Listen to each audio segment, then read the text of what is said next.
الحمدللہ رب العالمین والصلاة والسلام علی سید الانبیاء والمرسلین وآلہ وصحبہ اجمعین۔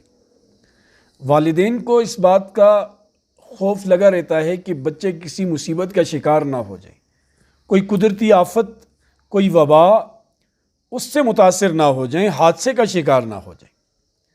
اس کے لیے وہ اپنی حفاظتی تدابیر بھی کرتے ہیں، کرنی بھی چاہیے اسباب کے اعتبار سے بھی، لیکن جو عملیات، وظائف ہیں، بزرگوں کے معمولات ہیں، اس کا بھی اہتمام کرنا چاہیے۔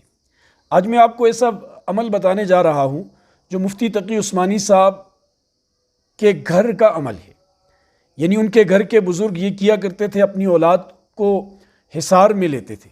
مفتی ولی حسن ٹونکی صاحب رحمۃ اللہ علیہ بھی اس عمل کی تاکید کیا کرتے تھے، اور یہ جو عمل ہے یہ قرآن اور سنت یعنی احادیث، مختلف احادیث سے لیا گیا ہے، اس کو اکٹھا کیا ہے، اور اس کی تاکید اور ترغیب وہ اپنے ماننے والوں کو، ان کے جو قریبی لوگ ہیں انہیں بھی بتلاتے ہیں کہ ایسا کریں کہ اپنی حفاظت بھی ہوتی ہے اور اولاد کی بھی۔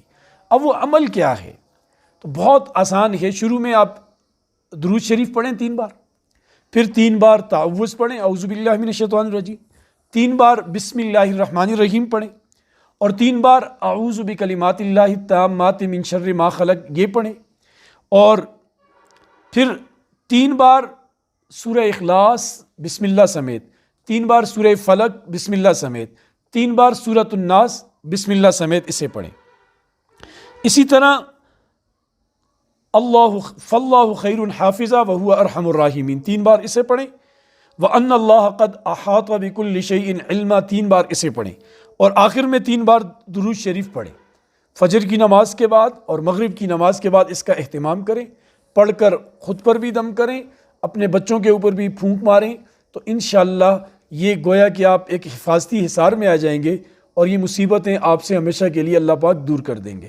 اللہ ہمیں سمجھ کی توفیق نصیب فرمائے۔